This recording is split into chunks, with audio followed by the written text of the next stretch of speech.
everybody. This is Annette's Astrology Corner, and this is your daily forecast for May 19th. And this week is going to go on and on and on in retro energy, so I am sporting a retro look, which I happen to actually like on me, so I don't know, maybe I'll do a little bit more bohemian look for me, because it was kind of fun to dress up like. Anyhow, I want to talk about when the moon goes into Gemini today, because the moon went into Gemini yesterday really late. But the reason I want to talk about a moon in Gemini is because a moon in Gemini is interesting. And if you have a moon in Gemini, if you have any Gemini, like a rising, a moon, an ascendant, you're going to be impacted by this amazing energy. But you don't just have to have a Gemini influence. Although it would be interesting for you to look at where Gemini is in your chart this month, your natal chart. I really, really recommend you going to astro.com or cafeastrology.com if you don't have your natal chart, because you really need to see where Gemini energy is for the rest of this month, because all hell is going to break loose in Gemini, and it's just good to know how Gemini energy is going to make you crazy this month. I mean, toward the end of this month, anyhow. So a Gemini moon is a strange moon. It makes you highly intellectual. And if you have an emotion, you process your emotion internally.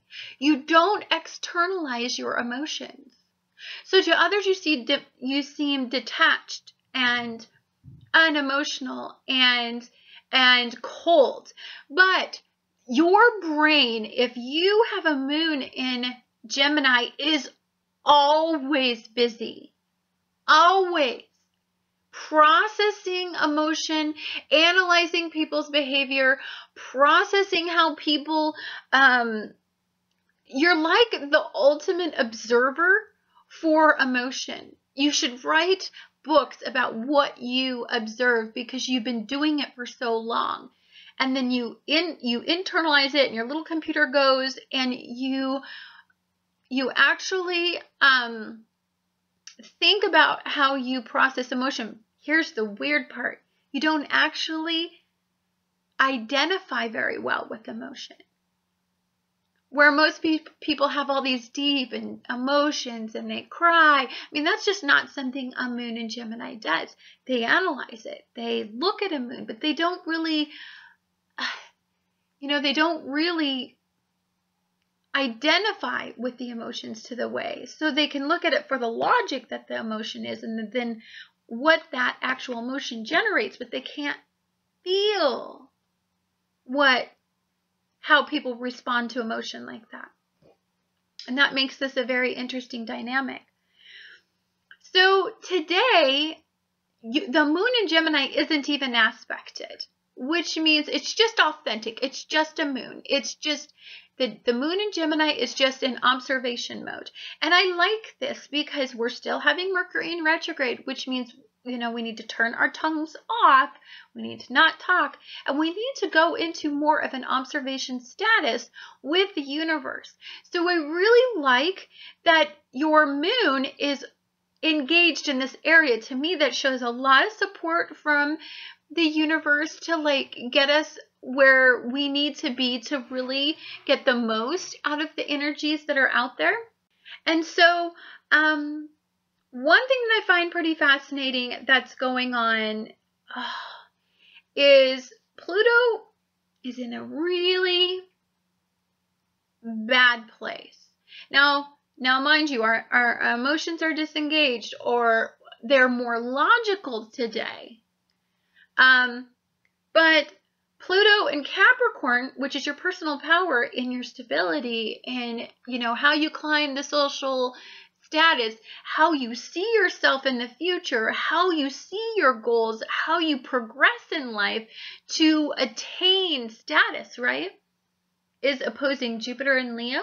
Well, it's actually quincunxing. I'm sorry, so that's complete. They don't like each other right now, which they haven't been getting along forever. And then Uranus in Aries, it's in a square. It's quincunxing Mercury in Gemini, and it's in flat opposition with Venus in Cancer. So this means when you look at what Pluto is opposing, it's pretty phenomenal that we still get to have this detached moon. So I think it's just such a blessing, because we get to sit back and be observers and say, okay, you know, how do I become creative, but yet still keep it in perspective? Meaning, if I have a creative endeavor, there has to be a logical process behind it. You know, if I'm dealing with my home and family and there are issues at my home and family, there has to be a logical way that I can keep my personal power, not lose myself in what's going on, however, progress and move steady and slow and make headway, okay? And still hold on to power. So even though it's in this quincunx, right, this complete opposition, I think that through this opposition and this detached moon in Gemini, I think you'll be able to analyze, what have I been doing wrong in this situation? And then what do I need to do to like make it better, right? And then Uranus in Aries is squaring Pluto, right? So this means that, you know, Pluto is asking Uranus, you know what, I know you want to go off half-cocked and be crazy right now, but here's the thing. This person needs some personal power, needs to restrain themselves, needs to look at things from a new perspective. Can this be a volatile day? Absolutely, with all of this opposition. But I think you're going to find that today is just one of those days, again, where we're lost in this Gemini confusion. I think we want to react, but I don't think we know how to react. We don't feel comfortable reacting right now. So I think we're just going to be in that mutable form of energy with Gemini, where we're going to be more in an observation form. But, you know, then Venus in Gemini is quincunxing Pluto in Capricorn. This means that if you do attempt to resolve the situation through communication, if you do sit down with people and say, you know, this is my stand on this, this is how I see this thing going, you might find that people are just like, you know, I don't freaking agree with you. And it's going to be a combative day. Communication is not going to be on point. Thinking clearly with concise thought process that will generate a long-term stable result. You're not going to have this day. And I say there's no reason to communicate on this day when there's no chance of it even working out, you know?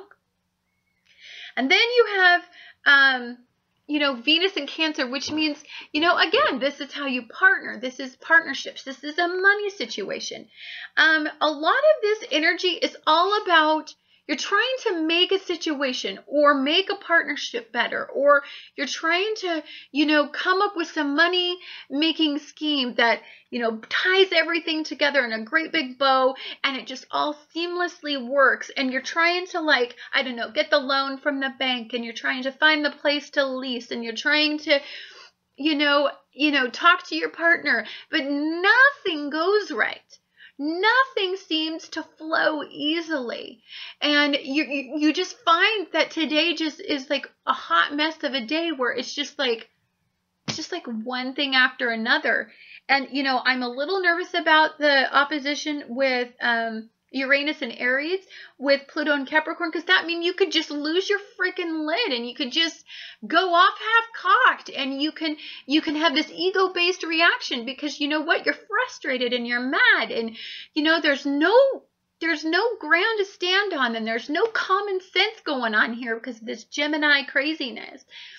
And so, again, with Mercury in retrograde, my advice to you is to be quiet, is to just look at things from afar. This isn't even a date. You don't sign contracts when Mercury's in retrograde. So you don't even need to be making this decision right now. I just want you to be aware of that. Okay? And then with, I want to talk about Gemini energy. When the moon is in Gemini, it's like cool air. Remember that Gemini is a air element, okay? And so if it's hot, it just, and it's a warm air, it just, ignites a fire and it makes you burn and it makes you powerful, right? But if it's a cool air, if it's a subdued air, it calms you and it soothes you and it helps you look at things from a different perspective. The way that I look at the moon in Gemini is it's like cool air energy, right? It makes you internalize your thought process, okay? It makes you internalize everything. You observe instead of externalizing, instead of putting forth communication and putting yourself out there. You internalize, you keep it to yourself. You think about things. You don't get lost in the vocalization of it because you are too busy thinking it through and thinking about it as a complete and whole thought process. It's just too big for you to externalize, right? So the way that I look at this moon is, even though we have Mercury in retrograde, which is going to make us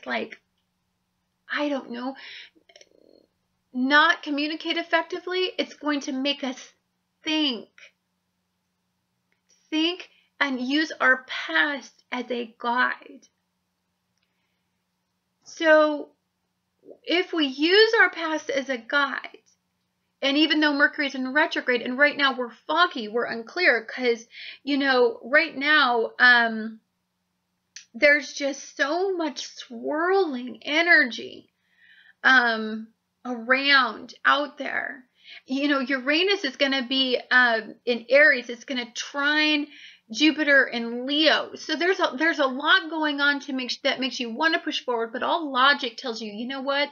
This isn't the time, this isn't the place, and your brain is going to kick in, and you're going to understand that there's a ramification. It's going to create a lot of anxiety within you. You might find that today you're just edgy for no reason.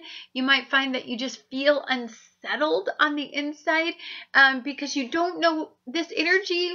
If you're not used to a Gemini energy, it's quite unsettling for something to be pushing you in 20 different directions. And there's so much Gemini energy that I just don't think that anybody is going to be able to process this day well. Even Geminis. I think Geminis are going to be the worst in this energy. Again, we have the Yod sitting there, so that means that Pluto is quincunxing Mercury in Gemini, and it's quincunxing Jupiter in Leo. So again, this is something to do with your personal power. This is all retrograde energy. Now think about it. We have Saturn in retrograde in Sagittarius. We have Pluto in retrograde in Capricorn, and now we have Mercury in retrograde. These are a lot of retrograde energies, guys, saying, look back at your past, learn from it, process it, see what you've been doing wrong, and then move forward in energy. Really important to pay attention to these days. I think they're going to be phenomenal days. These are excellent journaling days, guys. Excellent journaling days, because you're going to have the Gemini moon and its insight. And so I think writing down anything that you go through these next few days is not only going to help you figure out your Yod, but it's also going to help you understand the direction that you're going to go next month, that happy month. That June is going to be a happy month. But you need to figure out the direction you want to take. You want June to go. Like you have to know how you want it to go. And with all of this confusing retrograde energy, you may not understand it all unless you process the month for what it is. I want to thank you for watching your May 19th forecast, and I look forward to talking to you again tomorrow.